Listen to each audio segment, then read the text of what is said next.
We need more education R&D. We need more public R&D. We need more private R&D. We need more basic research on how people learn and develop. We need more practice-related R&D. You're listening to the Getting Smart podcast. I'm Tom Vander Ark, and I stepped into school leadership more than 30 years ago with that proposition. 30 years ago, we were just stepping into the information age. We had just gained access to the World Wide Web, and it felt like there was a new world of possibility, but there is very little research and development going on. I stepped into philanthropy about 25 years ago with that proposition that we needed to sponsor more R&D. About 15 or 16 years ago, I helped launch the first EdTech venture fund because there was almost no private R&D in education compared to every other sector. So this proposition that we need more and better R&D has really been an animating force in my career. And I'm happy to say that today I have my good friend Sara Schapiro is here to talk about why we need more and better R&D. Hi, Sara. Hi, Tom. It's so good to be here. It's great to see you. And I think this is the first time we've chatted in your role heading the Alliance for Learning Innovation. We met a long time ago when Digital Promise was getting off the ground. And speaking of R&D, there is a lot of impetus behind R&D and the need for more R&D when we were creating Digital Promise. So it's a conversation that, as you said, has been going on for a really long time. I mean, part of my proposition, Sara, is that education it's a peculiar sector of the economy, and it has surprisingly little R&D, both public and private, particularly when you compare it to health and healthcare, which is a little bit larger, but they're both two of the biggest segments of the U.S. economy. And healthcare just has dramatically more basic research. And there's a direct pipeline, like a product pipeline from basic research into pharmaceutical development, into drug delivery, into healthcare. And we don't have anything like that in education. So, I mean, do you buy that notion that we're peculiarly underfunded in terms of R&D? We are. The Alliance for Learning Innovation did a funding analysis of the federal R&D spend in education, and it's really low. I mean, to your point, I think it's 0.4% of the Department of Education's entire budget I should say the entire budget before, the last few weeks, but it's extremely low. And, to your point, I agree with you. R&D is the backbone of progress in any field. Like, how do you move the field forward? How do you discover the next frontiers of what's possible? How do you, in education, sort of develop evidence-based strategies that actually work with students? We argue it has to be R&D, and it has to be prioritizing spending an appropriate amount in education to push us forward as a field. And we're pretty much the last field that doesn't have the kind of investment in R&D that we need to. I mean, agriculture, health, transportation, infrastructure, it's everywhere. They spend more on R&D than we do. And just as we're making both public and private progress, the last few months have happened. So we're speaking at a strange and maybe opportune time to gather support to build back more and better education R&D. What are those terms? When you at the Alliance, how do you think about what is education R&D and what is education R&D infrastructure? Yeah, I mean, we think about R&D as the infrastructure for creating, studying, and implementing and getting into the hands of practitioners what works in education. So what works for whom and under which conditions. We want to make sure that teachers have the best tools, they have the best methods to teach. We want to make learning more engaging and effective. So I think it's all of that. And I will say it is making sure that decisions in education are made on a foundation of data, evidence, and research, and that data, evidence, and research is pushing us to innovate in not just technology, which is important, but innovating in just how we do school. It could be busing, it could be almost anything in education, but that we are actually basing the decisions we make in education again on data, evidence, and research. And as we were talking about before, we need to make sure when you talk about more and better R&D, we need to make sure that research and innovation efforts are actually aligned with the things that we are seeing happening in education, the pressing challenges, the grand challenges, whichever term you want to use that are, happening in education. We want to get those evidence-based solutions into the hands of practitioners. So, to use a pretty wonky term, knowledge mobilization, how do you actually get stuff into people's Mm. hands so they use it? And how do you relatedly get the field away from things that don't work. So that's how we think about R&D. That's how we think about the infrastructure and and in a better functioning system, everything would be again aligned towards the goals and outcomes we want to see for our kids. I want to make two comments about infrastructure. It strikes me that we've inherited a particularly bad infrastructure in two respects. One, the strange anachronistic American governance system where you have basically a locally controlled education system. It's rolled up to the states. A few states have a longitudinal data system, but this is basically a local affair. About 20,000 local education authorities. So a strange decentralized system by and large.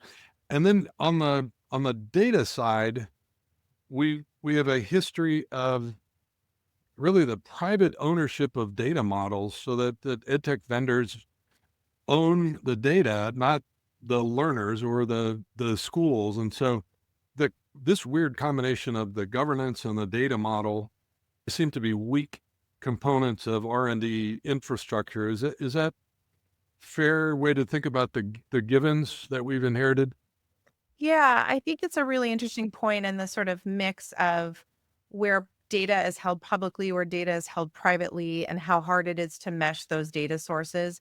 I'd add another complexity, which is that there's a lot of data that's held by the federal government. Mm. And a lot of that infrastructure at the federal government, some of which, in the last few weeks is being sort of taken down and dismantled, but a lot of that infrastructure and those data sets enable states and districts to make decisions, to choose evidence-based curriculum, to run their statewide longitudinal data systems. There's a lot of interplay also with the federal government, which is complicated. Increasingly so. It's interesting and somewhat ironic that people think of Florida as a conservative state, but Florida probably has the best longitudinal data system. I think I'd credit Jeb Bush's early leadership to making sure that there is a school to career pipeline that you can track much more easily in Florida than you can just about anywhere else. Is that true? And is that an example of what we need more of? Yeah, I think Florida is a great example of that. I sit on the board of Data Quality Campaign, and I know a lot of the work they do in Florida. California has some good data systems, I should say. And I would say too, again, to go back to the federal government, when the Ally Coalition pushed for legislation to be introduced in the Senate and the House called the NEED Act. And the NEED Act created something called the National Center for the Advanced Development in Education. So this kind of concept of the DARPA for education.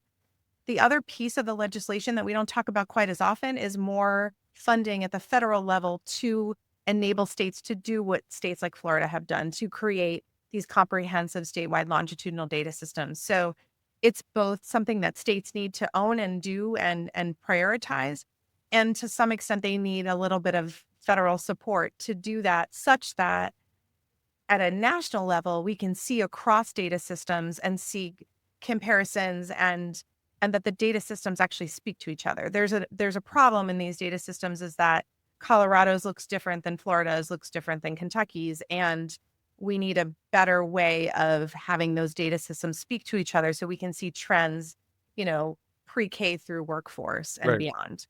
And we still have the public versus private data where a lot of education data in America is owned by vendors. and is not interoperable. So I want to give a shout out to our friend Aaron Moat, who's Yeah. been a decade-long leader on the subject of interoperability. Interoperability is part of the infrastructure that you need to do good R&D. Let's talk about higher education.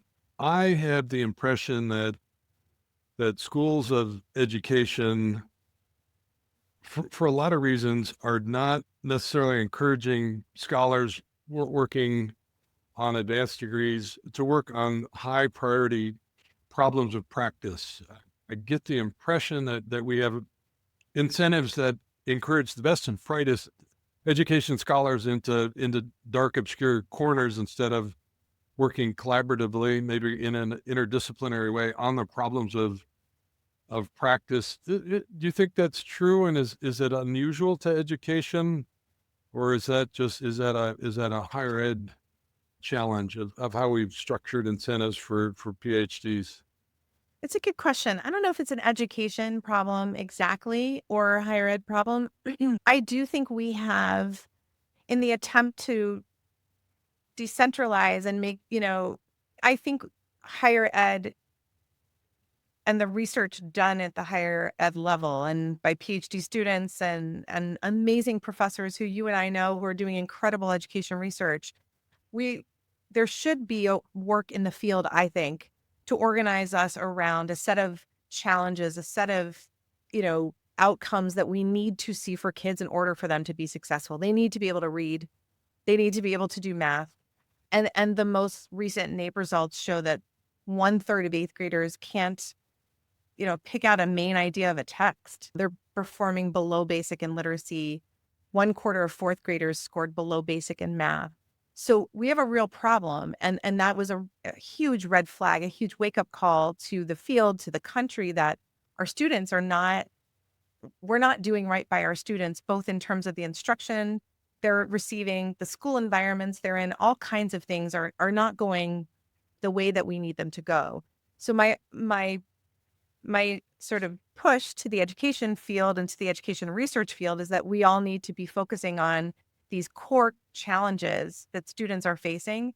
And the science of reading and the work around science of reading is a big push in that direction.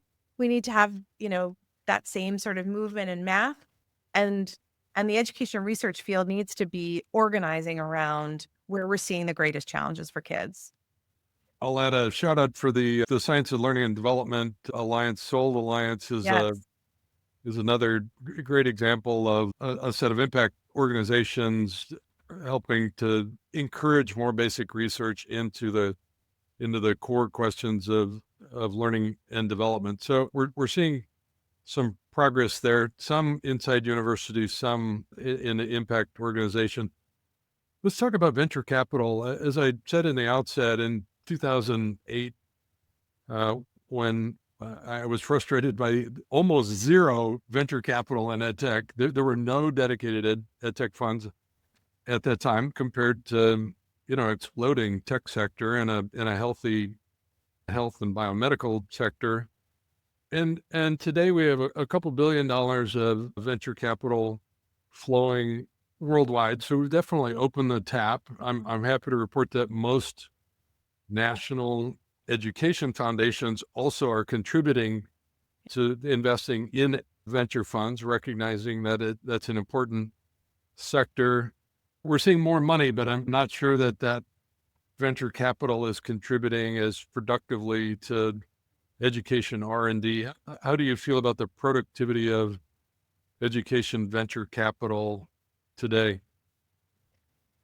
And I guess when I think back to sort of the early days of digital promise and when we were working with these cutting edge ed tech entrepreneurs to partner them with districts and really create these sort of research practice partnerships at a pretty local level with ed tech entrepreneurs, researchers, districts. And I think about the progress we saw with those kinds of initiatives. And we've seen a lot of money being poured into ed tech and innovative learning solutions. But I don't think we've seen corresponding investment in the research base and the evidence base that powers the kinds of things that ed tech, that venture capital is investing in. That's not the case for everyone. And I don't want to paint everybody with the same brush. But I do think, like, the evidence-based tools and strategies piece, the evidence-based being the key driver here, a lot of them are lacking evidence. And I don't necessarily fault the venture capital groups. I don't fault the ed tech entrepreneurs. We have not invested in the evidence to tell us at a very basic level in many cases, again, back to what we were saying earlier, what works for whom and under which conditions. And so it's really hard to have hugely successful ed tech products that aren't based on evidence. 10 years ago, the evidence was a coder who would say, my sister complained about this in her classroom over Thanksgiving. And so I coded an app for it over the weekend. That, that was the evidence grounding, no link to basic research. I will give a shout out to, there's a set of venture funds now that are impact focused that really do seem to have a commitment to, due diligence around basic research. I think OWL and Reach Capital and Rethink are particularly good. There's a group of foundations that have stepped into the impact investing space. Our friends at ASA, Lumina, Strata, ECMC are all doing some impact investing in the venture space with a real focus on evidence. So it feels like this is improving, not just in size, but in the link to basic research. I would agree with that. And again, I think this is where the federal government really needs to be a player at the table and where the investment needs to be. I know it seems like a weird thing to say in the aftermath of a lot of cuts to basic research at at IES, the Institute of Education Sciences, and the Department of Education, and potentially other agencies related to R&D. But this is where the federal government can help. This is the sort of large scale research investments that only the federal government can power up a whole suite of tools and strategies and investments that then the private sector, to your earlier question about public sector, private sector, this is where we can support the private sector to innovate, is if the federal government is investing in the evidence base to tell us what works. I want to just note that another form of research that we don't do enough of in education is design research. And this is in addition to the what works, looking historically. We've just in the last few months stepped into this new age of AI where every connected human now has access to expertise. Yeah. And it's a brand new opportunity platform that's, I think, calling us to really reimagine what learning could be, what school could be. And it feels like it's a time when we need more research, but from a design perspective about how, looking forward, we could use these tools to promote skill building, not just technical skills, but durable skills, how we could reimagine learning environments and learning progressions. Just, it feels like right now when we should be doubling down on research and including practice research, but design research, we're seeing cutbacks happen. So Yeah. We actually ground it. So each year, the Alliance for Learning Innovation, I should say what we are. We are a coalition of 90 plus organizations, philanthropy, nonprofit, research organizations that have come together to push for a stronger and more modern education research and development infrastructure. And each year we put out policy recommendations. And I will say this year, our policy recommendations were strangely timed because we wrote them in November and December, thinking that we were anticipating everything that was going to happen with this incoming administration, and then released them as major cuts were happening across the Department of Education. So I will say the timing of it was a bit odd, but one of the major thrusts of the policy recommendations were around investing in R&D specific to AI and specific to how are we helping teachers and students use these tools? How do we design tools, to your point, that help us reimagine what education can and could look like? And how do we do it safely and effectively? And I will say this administration did release an AI request for information such that their AI strategy would be informed by the field's recommendations. The Alliance for Learning Innovation submitted comments around this. We think this is a huge opportunity and a major place, to your point, where research and development has to be at the center of that, at the foundation of it, because we can't design tools in education without good R&D, and especially as we think about artificial intelligence. There's some calling now for returning education, quote unquote, returning education to the states. I guess does the alliance believe this has to be a federal issue, or at least an and both issue, that it has to be a state and federal issue in terms of dedicated, continuous funding streams for R&D, right? We do. We think it is absolutely critical that there are education R&D functions at the federal government. We do not believe that it is smart, effective, or efficient to replicate the work that the federal government does in research and development at each state. There are many things that we could do to equip state leaders, state departments of education, districts for that matter, to do more R&D. And the Alliance LA is working with state leaders on a lot of this. But the truth is, most states don't have the capacity at the State Department level to understand what works for whom, to run large scale longitudinal research studies, to house big warehouses of data, to maintain things like the Common Core of Data or IPEDS, which is post-secondary education data. There's just so much that the federal government does.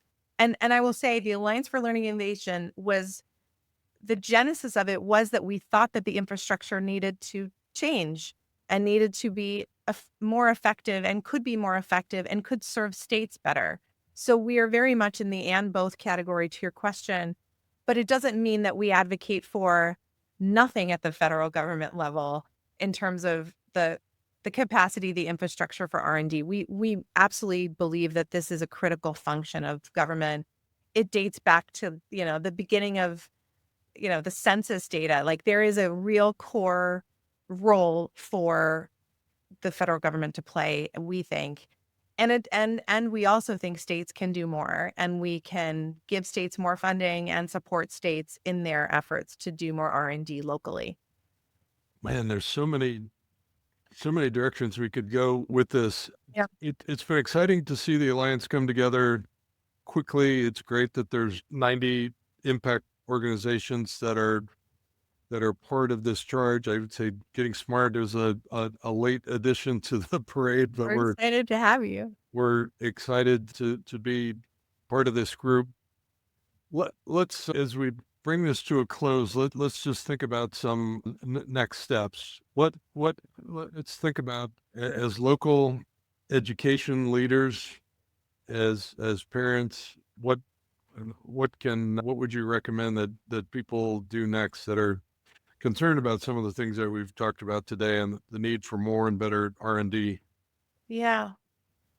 As I think about parents, I'm the parent of two young kids myself, which, as you think about education policies, knowing too much is not always good when you're thinking about your own kids' education. But I do actually think parents can play a really important role in this. If they are demanding from their schools that the education that their kids are receiving is evidence-based, that the curriculum that their district is choosing, that their state is choosing, is research backed. I think parents have a big role to play in that. And I do think we can be at the federal government level, at the state government level, State Department of Ed level, we can be doing more to help parents be research literate, more resources for parents about research, making research more kind of family friendly. And when I do ultimately think when parents understand evidence-based practices and best practices, like how my kids should learn. Again, science of reading is such a good example of it. As the movement took off and parents understood, oh, this is what literacy instruction could and should look like. This is what I want for my kids. They made school choices. They pushed their school boards of education to adopt science of reading in their schools. I think that's a really good example of a groundswell from parents and families that made big waves in education. Sarah, I guess I'm struck by the need for collaboration right now. We're at this really interesting point in education where we just know a lot more with all the powerful research that's been done on learning and development and the science of reading. And we have better tools, but they're still kind of kludgy. And so we know more and we have more, but it's still pretty complicated to build a sophisticated, modern, research-backed learning model and then support it with a tech stack, integrated, Yeah. interoperable tech stack. And there's just not that many leadership teams in school systems that have the capacity to do both of those things. And so I think my one of my takeaways today is education leaders need to work together cooperatively to support the development of research-backed learning models Yeah. and tools. And what kind of collaborations can learning leaders step into? Is the Alliance one of those? Is Digital Promise an example of their League of Innovative Schools? Is that another one? Like, how can we do more collaborative research-backed work together? Yeah, it's a great question. I think the Ally has been operating sort of at a national policy level, but we have been bringing members into the coalition who are specifically focused on, district level decisions. And we've brought folks in who are from, who are principals, who are superintendents. I think the more that local education leaders are a part of these research conversations, the better. The Ally put out and worked on a task force around inclusive innovation. And I think we can't get there until we are creating research projects, until we are designing research at the beginning in partnership with students, parents, educators, district leaders. I think the research needs to start with the end users and the people who are the beneficiaries of said research, such that the research infrastructure represents what's actually happening on the ground level, and to the earlier points, is tracking towards things that actually matter to schools, to students, to teachers, to parents. We've been talking to Sara Schapiro, the director of the Alliance for Learning Innovation. The Alliance just put out a really great set of policy recommendations for 2025. Sara, those are you have a federal policy recommendations, you have like for Yes. state and local leaders. Yeah, so we have we have three core audiences. So we have one for Congress, one for state and local leaders, and one for the administration. And so the recommendations are targeted at those audiences, but together ladder up to what does it take to get us to a stronger, more modern, and to your point, an education R&D infrastructure that actually brings the public and private sectors together, brings together district, state, and federal leaders. It is about collaboration. Where can people find those recommendations? It's at allycoalition.org, ALICOALITION.org. That's a spelling challenge there. Yep. licoalition.org. We'll include that in the show notes. So people should read that. We have a lot of learning leaders that listen to this. They should read it. Would it be helpful if they sent a note to their member of Congress in support of those recommendations? We would love that. That would be amazing. Um, Because I think what we're trying to say is the previous, you know, nobody would have argued that the federal infrastructure for education, research, and development was perfect, but we would argue that it absolutely is essential to our education system to have it. So the more voices who are talking to their members of Congress about the need for data, evidence, and research in education, the better. did you have any sense when you stepped into the leadership role at the Alliance that you were going to be stepping into such a dogfight?